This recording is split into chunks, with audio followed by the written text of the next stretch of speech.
ಯಾವುದ್ಯಾವುದು ಅಂದರೆ, ಮೊದಲನೇದಾಗಿ sons of the soil ಅಂತ.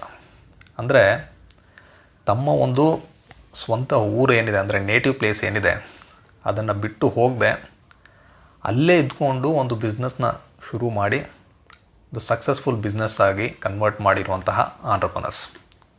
ಇವರು ಸನ್ಸ್ ಆಫ್ ದಿ ಸಾಯಿಲ್ಸ್ ಅನ್ನೋ ಒಂದು ಹೆಡ್ಡಿಂಗ್ನ ಕೆಳಗಡೆ 8 ಜನ ಆಂಟ್ರಪ್ರನರ್ಸ್ ಬಗ್ಗೆ ಅವರು ಬರೆದಿದ್ದಾರೆ. ಎರಡನೇ ಪಾರ್ಟ್ ಏನು ಅಂದರೆ ರಿಟರ್ನ್ ಆಫ್ ದಿ ನೇಟಿವ್ಸ್ ಅಂತ. ಅಂದರೆ ಎಜುಕೇಷನ್ಗೋಸ್ಕರ ತಮ್ಮ ಒಂದು ಸ್ವಂತ ಊರು ಏನಿದೆ ಅದನ್ನು ಬಿಟ್ಟು ಬೇರೆ ಊರಿಗೆ ಹೋಗಿ ಅಲ್ಲಿ ಎಜುಕೇಷನ್ ಮಾಡಿ ಆಮೇಲೆ ಬೇರೆ ಒಂದು ಪ್ರದೇಶಗಳಲ್ಲಿ ಕೆಲಸ ಮಾಡಿ, ಕೆಲವರೆಲ್ಲ ಫಾರಿನ್ಗೆ ಹೋಗಿ ಅಲ್ಲಿಂದ ರಿಟರ್ನ್ ಆದವರು.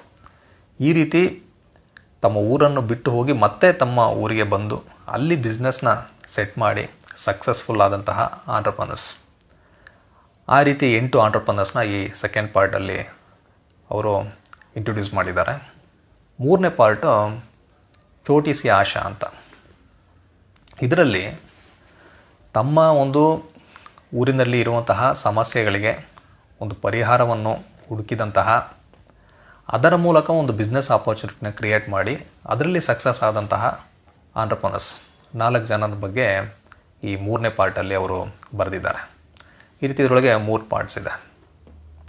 ಈಗ ಇದರಲ್ಲಿ ಭಾರತದ 14 ರಾಜ್ಯಗಳಿಗೆ ಸೇರಿದಂತಹ 19 ಸಿಟೀಸ್ ಯಾವುದ್ಯಾವುದು ಅಂತ ನಾವು ನೋಡಿದ್ರೆ, ಈಗ ಕರ್ನಾಟಕವನ್ನೇ ತೊಗೊಂಡ್ರೆ ಇಲ್ಲಿರುವಂತಹ ಉಡುಪಿ ಹಾಗೂ ಬೆಳಗಾಂ, ತಮಿಳುನಾಡಿನ ಕೊಯಂಬತ್ತೂರು ಹಾಗೂ ಪಾಂಡಿಚೇರಿ, ಕೇರಳದ ಕೊಚ್ಚಿ ಹಾಗೂ ಮತ್ತೊಂದು ಸಣ್ಣ ಒಂದು ಹಳ್ಳಿ, ಅದೇ ರೀತಿ ಆಂಧ್ರ ಪ್ರದೇಶದ ಕಾಕಿನಾಡ, ಮಹಾರಾಷ್ಟ್ರದ ನಾಗ್ಪುರ್, ಗುಜರಾತ್ನ ರಾಜ್ಕೋಟ್, ರಾಜಸ್ಥಾನ್ನ ಜೈಪುರ್ ಹಾಗೂ ಜೋಧ್ಪುರ್, ಉತ್ತರ ಪ್ರದೇಶದ ಮೀರತ್ ಹಾಗೂ ಉನ್ನಾವೋ, ಒಡಿಸ್ಸಾದ ಭುವನೇಶ್ವರ್ ಇರ್ಬೋದು, ಅಸ್ಸಾಂನ ಗುವಾಹಟಿ, ಕಾಶ್ಮೀರಲ್ಲಿರುವಂತಹ ಒಂದು ಬಿಸ್ನೆಸ್.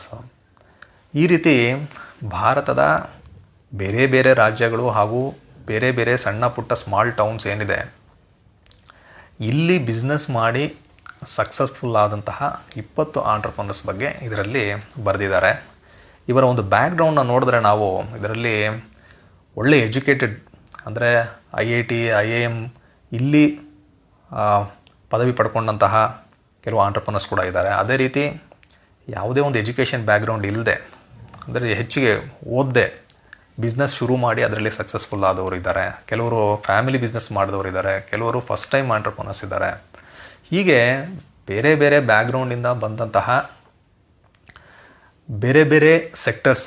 ಇದರೊಳಗೆ ಬರೀ IT ಇದೆಯಾ ಅಂದರೆ ಬರೀ IT ಮಾತ್ರ ಅಲ್ಲ, IT ಕಂಪ್ನಿನೂ ಇದೆ,